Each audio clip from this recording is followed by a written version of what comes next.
Then again, too few to mention, I did what I had to do, and saw it through without exemption.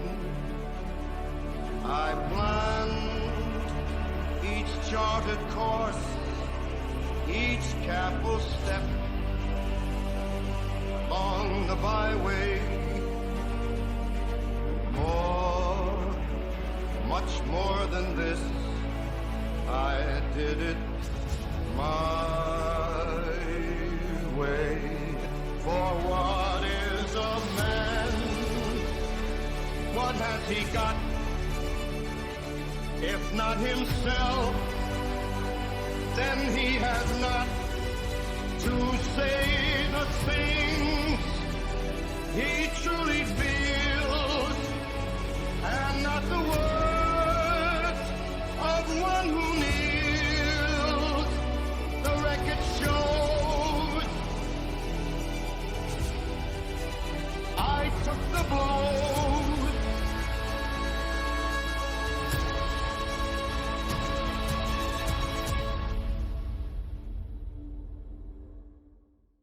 And did it my way.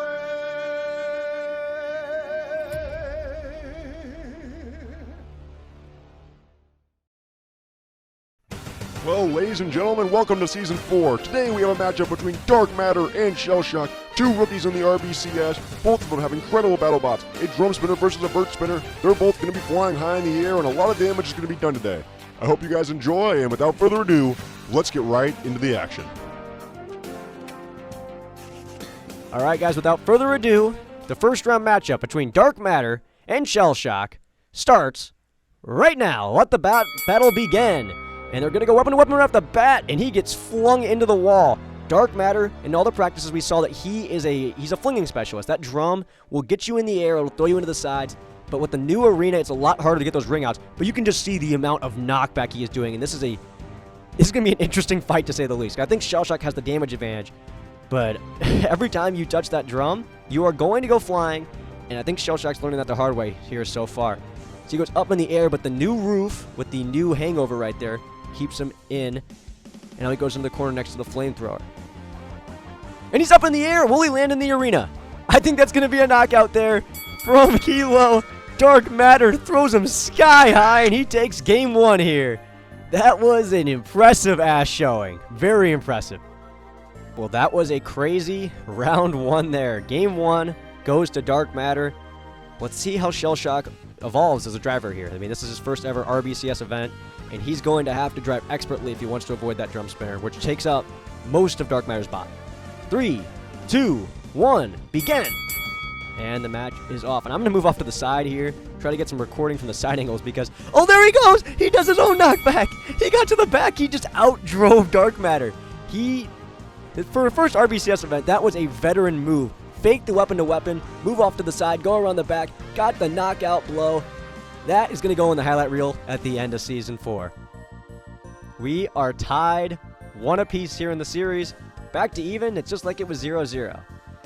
But, yeah, some good driving there. So let's see. Can Shell Shock replicate the driving he showed in Game 2? Let's find out right now. 3, 2, 1, begin. And we are away. And like I said, I need to get off to the side just in case one of these bots goes airborne. Because we've seen 2 ring outs in an arena that isn't built for ring outs anymore. I'd say this season we're looking for more knockouts. We're looking for those big blows that like shatter your battle bot.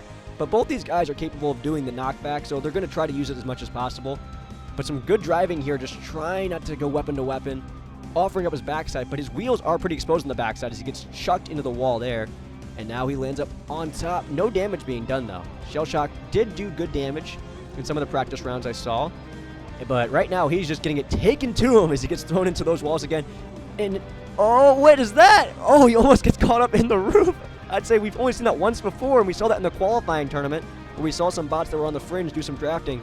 But he is getting chucked around right now. Dark Matter's owning this fight. This is an incredible fight so far. Now, I'm just waiting for another big blow to happen. I think they both got full mobility. Not too much damage being done. And there we go. See, Shell Shock can do the knockback. It isn't all just Dark Matter. But, oh, is he still in? He somehow still stays in. This is an absolute dogfight. Shellshock hanging on for dear life. Has him in the corner next to the flamethrower. That's not where Dark Matter wants to be. He's on his back. But he can still move. And he's able to self-right with the self-rider he has built in. But I don't think he can... Okay, he is moving. I was going to say, I don't see any wheels. But he gets to the back, takes off another one of the wheels. 10, 9, 8, 7, 6, 5, 4, and he's driving again. And this fight is not over, but we have to be coming close to the conclusion. There's only 20 seconds left. He can still drive. Shellshock might just want to take this to the judge's decision. I think this is going to go to the judge's decision, folks. As here it is, 4, 3, 2, 1, and we're headed to a judge's decision. And Shellshock wins the judge's decision by a score of 8-5. On your mark, get set, begin. And let's see if Dark Matter can clutch this up, because he is back against the wall. He hasn't drove bad, I don't think. Once again, this is his first RBSS event, and Shellshock just kind of showing those wheels there, almost got his wheels taken off, but Dark Matter not able to capitalize. And you got to wonder as well, this is playing crazy, so there's going to be some ping involved. Weapon to weapon, and nothing really happened there. Expected to see a lot more out of these two. But right now, this match has been a lot more tame, but Dark Matter doing the majority of the damage so far. As you see, the front wedge off of Shellshock is now missing. But this has been a good fight so far. And it gets even better as Shellshock gets thrown into the corner. Dark Matter with a chance to end it here, throws him into the flamethrower. And he's throwing him around. He's not doing a lot of damage, but if he was doing this in Season 3, he'd be the Season 3 champion. Because the amount of ring outs he would get in the old arena would be insane. But here, he just has him on the ropes, just has to do some damage to him. Keep him flipped up, make sure that Shellshock can't use that weapon against him. He is playing masterfully right now. Some great driving from Dark Matter, keeping that weapon in there at all times. And Shellshock is out of the arena. That's a ring out. And Dark Matter has forced a Game 5 in Round 1. Winner take all to move on to the next round. So we've had a very good series so far. Both of these guys have not been disappointing in the slightest, and they've made their team captains proud. Team Trident's team captain's not here in attendance today, but Electrum Z over there, he drafted Kilo with one of his first picks, and I think he's doing proud for Project Battlebot. But here's Game 5. On your mark, get set, begin, and here we are, opening charge. Opening charge of the final game is always brought to you by the YouTube subscribe button. It's not actually sponsored, but, oh, he's up in the air! He's out of the arena! And that's a knockout quickly into Game 5. Dark Matter moves on to the next round, and Shellshock's going to the loser's bracket. So, here we are. We're standing next to the man himself, Kilo, driver of Dark Matter, after his amazing Game 5 victory. And I just want to know what your thought process was going into that Game 5 there. I was very nervous, but, I know my robot has like good power behind the weapon, so I was just hoping to get those weapon-on-weapon hits as much as possible.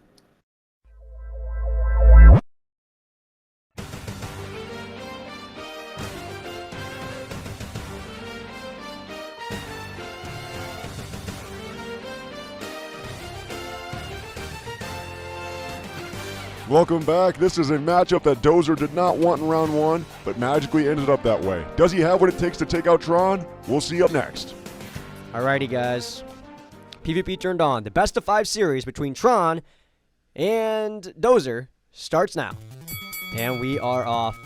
And let's watch these guys spin up. Look at Tron. He's going after that mini-bot. Stop mini-bot abuse. Oh, the mini-bot actually did some damage to the backside of Tron.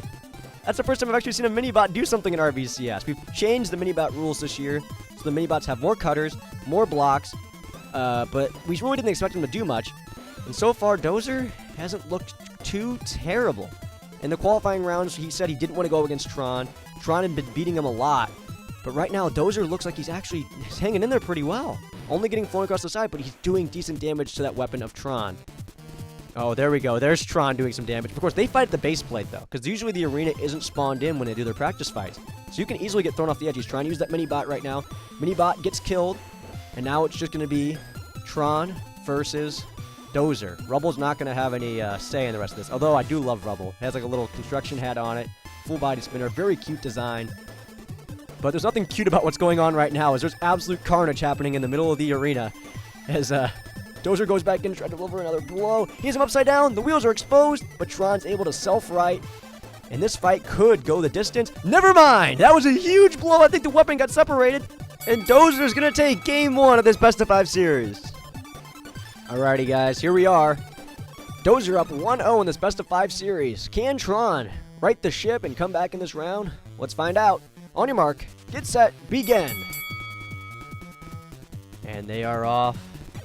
And he's trying to do a pincer technique. And that weapon is heavily damaged on Tron after that first blow. I think Dozer's beefed up his bot a little bit. He had to make some changes at the last second. We found an illegal part in this build. And he's made some big changes to it. Wait, 10, 9, 8, and he's back up. And Tron is in bad shape here. As you see, that weapon is just tore apart. It still works. It'll still do knockback.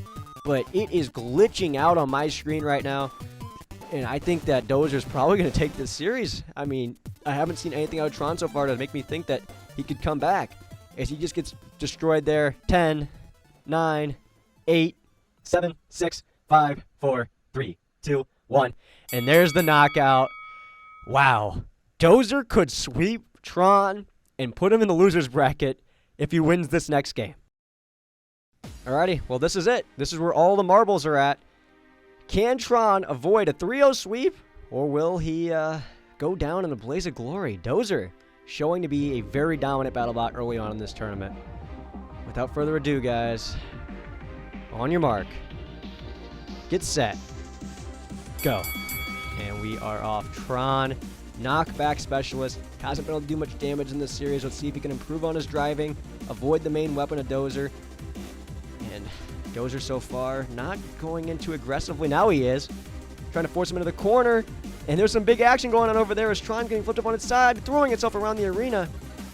And that's the problem with a lot of full body spinners, is when you get them on their side, that weapon tends to throw them around.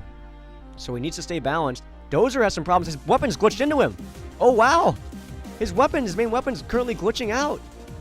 He can still drive, but I think Tron has this fight in control. I think he can just go in and do damage. There's no cutters on the outside of that of his bulldozer right there. As he goes for the mini-bot first. Mini-bot gets thrown into the corner.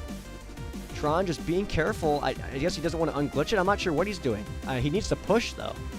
If he wants to get those aggression points, this comes down to a judge's decision. The flamethrower does a little bit of damage. And right now, Tron just controlling this fight as a weird playing crazy moment has happened to Dozer. Now he's flipped on his back. 10, 9, 8, 7, 6, 5, 4, 3, 2, 1. And Tron clutches up, and we will see a game number 4. Some really weird events right there kept Tron in this tournament. At least kept him out of the loser's bracket, because remember, if you do lose, you can go down to the loser's bracket. But down there, it's all best of 3s, and you got to play perfectly if you want to have a chance to win the tournament if you go down there.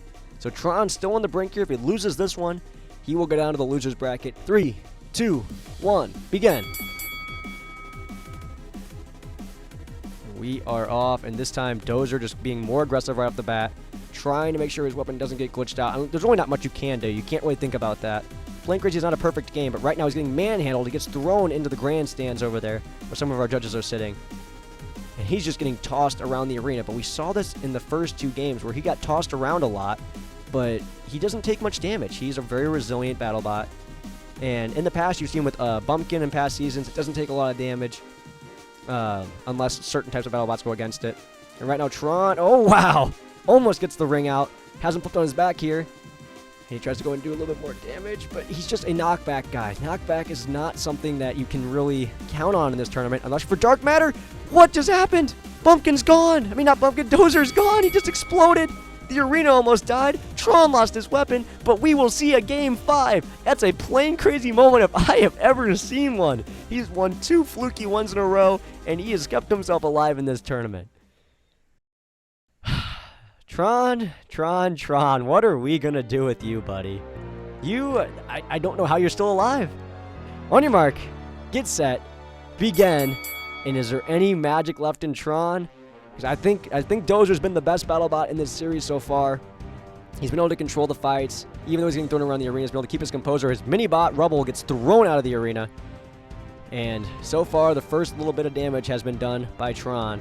And Bumpkin's glitching out. Uh-oh, something's not right. It's not Bumpkin, it's Dozer. I'm just used to calling him that. 10, 9, 8, 7, 6, 5, 4, 3, 2, 1. There's no way. There's no way. Tron just reverse swept Dozer. That is unprecedented. One of the first reverse sweeps we've ever seen in RBCS history. Tron has done the unthinkable. My camera's glitching out, so we're going to go to this camera view.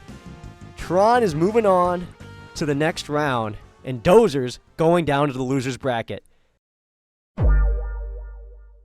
TDT, I don't really know how you managed to do that. That was pretty crazy. Was there any skill involved in the end there? You gotta let me know. There was strategy involved, so I noticed if I pivot my head less further down, I can hit him harder. That's what I did for the last 3 matches, and you already know the rest.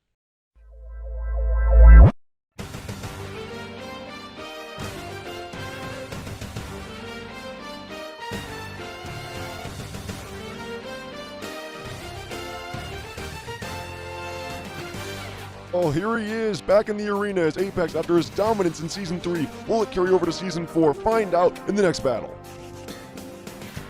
Alrighty. On your mark. Get set. Begin. And we are off. This battle is going to be intense. It is a best of 5, so first to win 3 games. And just look at the size difference with that big folding out weapon of Big J. Apex in the air. They're both in that corner over there. And let's see if Big J can capitalize and do the damage that he's supposed to be doing. It looks like his weapon doesn't have any cutters left on it. And it looks like Apex should be able to control this fight. Now, what Apex did so well in that first tournament was outmaneuver his opponents. Big J on his back, able to self-right. But Apex is a maneuverable bot who can do a lot of damage and doesn't take much damage himself due to the device he plays on. Playing on mobile gives you a slight advantage, but it's the best device he has. So that's why he's playing on it, and he's just taking it to Laughing Gas early on in round 1 here. Meanwhile, Big J just resorting to being a push bot, basically, because he gets the wheels ripped out from under him. He only has 2 left. He's slipped on his back. 10, 9, 8, 7, 6, 5, 4, 3, 2, 1. And that's a knockout, and Apex is up 1-0 in the series. Well, that match was huge right there, as Apex is one of the last remaining hopes for Team Trident in this tournament. Of course, there's still the loser's bracket, but he's one of the last guys who actually has a chance to go through the winner's bracket and get all the points. Well, let's see. Game 2 here. Can Laughing Gas make the comeback? On your mark, get set, begin. And this has been a tournament where we've seen a few comebacks. We've seen a reverse sweep so far. We've seen a few 5-game series. I expect this one to maybe go the distance, but Laughing Gas so far, his weapon just getting torn up. He keeps going weapon to weapon. Apex is the better driver. He's been doing this for a long time in his multiple different leagues. He may have got the seat. We're seeing a lot of lag here. That may have been a knockout blow. It is a knockout blow, and he wins game 2, and Laughing Gas is on the brink of elimination. Well, Big J is on the brink, and this would be the second sweep in this tournament. The first one was Chief sweeping Demon of the North. He does not want to be in that company. Let's see if he can make the comeback here and force a game 4. On your mark, get set, begin, and will Laughing Gas even make it through the first half of this fight this time? He just can't go weapon to weapon, but such a good driver on Toad on the other side. He gets flipped up on his side. His wheels are exposed, but he has the self-riding things on the side. A well-designed bot. Apex flipping up in the air on his back, and he's able to self-ride as well. Both these guys skilled drivers, but I think the self-riders are stuck in the down position right now for Big J. Not sure if they can fold back up. And his weapon goes weapon to weapon again. Apex in the air, thrown on his back. And he's going to self-right. Big J trying to go in and do a little bit of damage in the meantime. Takes off some of the side. This is the most damage we've seen Apex take so far. And I don't know if he has any cutters left. But remember, there are the flamethrowers, so if he can somehow manage to drive him into the flamethrowers in a big spot, bots to go flying. A block hit my camera. And they're both still alive.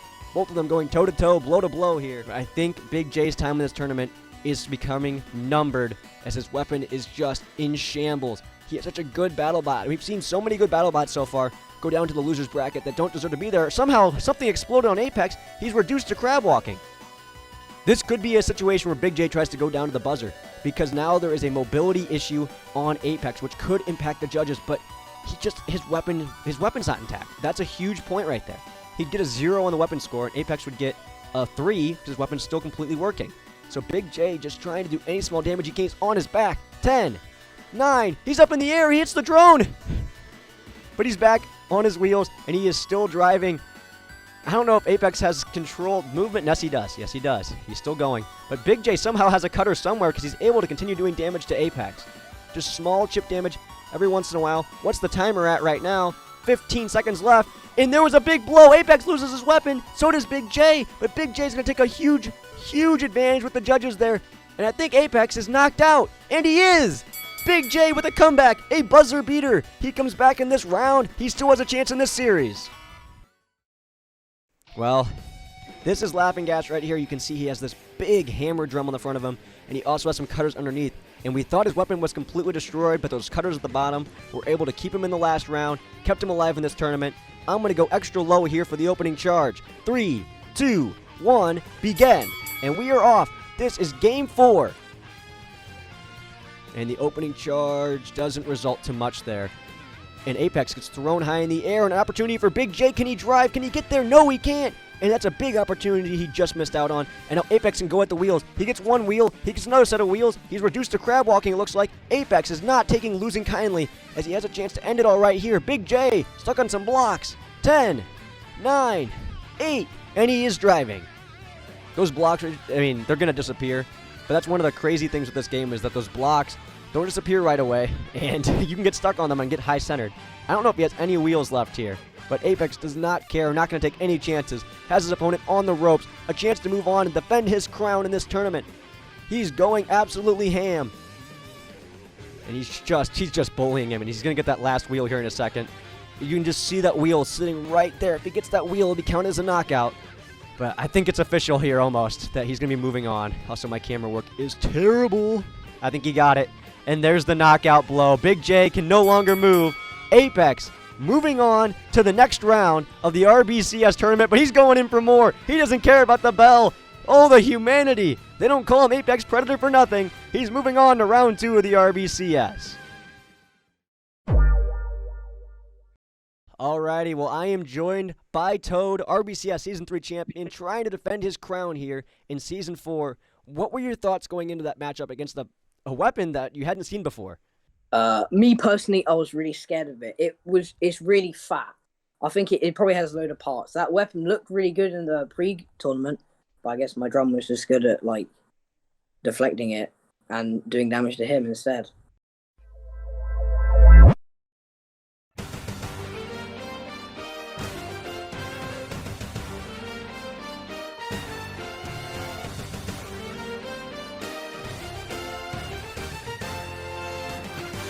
A surprise pick in the RBCS draft going up against one of the tournament favorites. Who will come out on top in this matchup between Sandtrap and Poseidon? Alrighty, well, drum spinner versus vertical hammer. This should be an interesting matchup. On your mark, get set, begin. And the match has started, and there goes Trident going in there quick. Poseidon off the box rush, and small damage being done, and Melty not able to land that hammer so far. Now it turns it on. Poseidon way up in the air, but Melty loses the weapon. Sandtrap is crippled now for the rest of this fight. I was kind of banking on the ring out there, which is something neither of these bots are particularly amazing at. Poseidon has got some ring outs in the past in the NBIT tournaments. Sandtrap mainly just going for the seat, going for the knockouts in RBCS Season 3 in the early stages. But now with no weapon left, Game 1 looks like it's probably going to go to the team captain of Team Trident and Mr. Poseidon.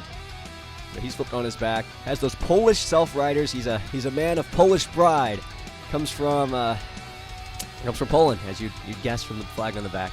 And right now, just taking it to Sandtrap, only has those back wheels left to get to. The seat is one of the only exposed seats in the entire RBCS, so one good blow could knock the seat out and kill Clementine's character. By the way, there are flamethrowers in the 2 corners. Oh my god, wait a minute! No way! No fucking way! Sandtrap wins game 1! Poseidon ring outs itself, a bot that had no armor left basically. Barely any wheels, no weapons, and a very unlucky bounce. And Poseidon's out of the arena, and Sandtrap is up 1-0 in the series. How unlucky can a man get?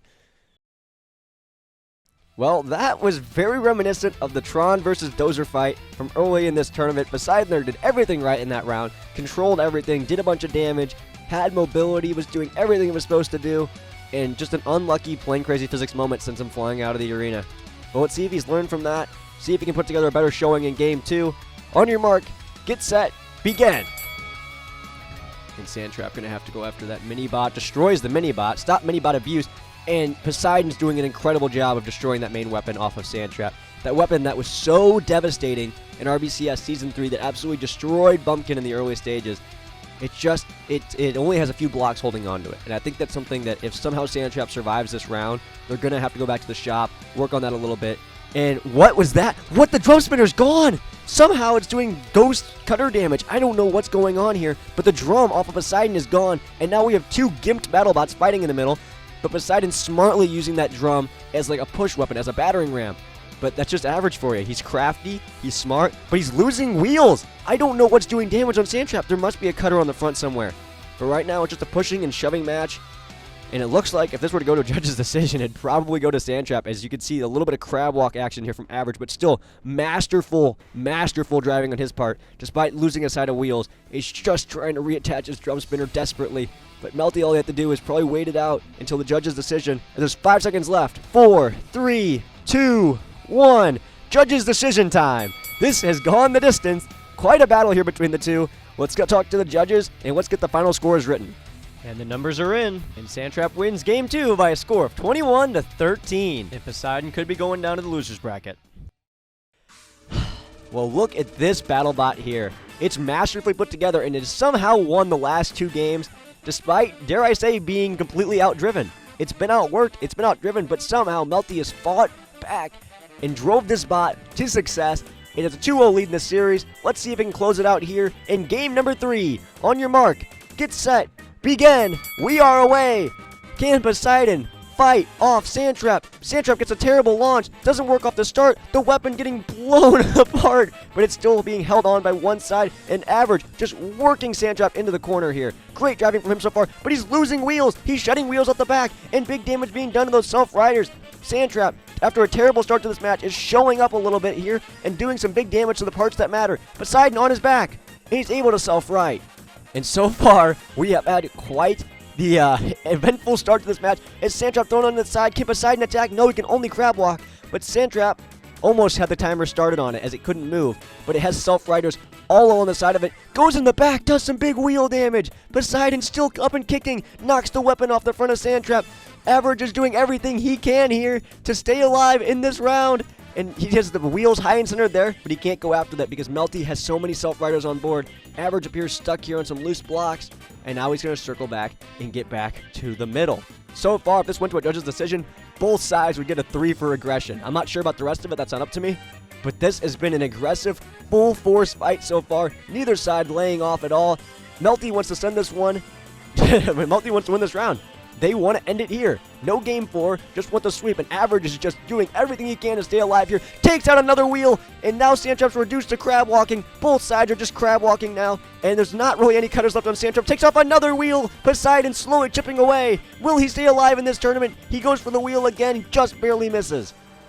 This is going to be a highlight reel fight at the end of this tournament. One we'll look back on and say, wow, what incredible driving by both of these people so far.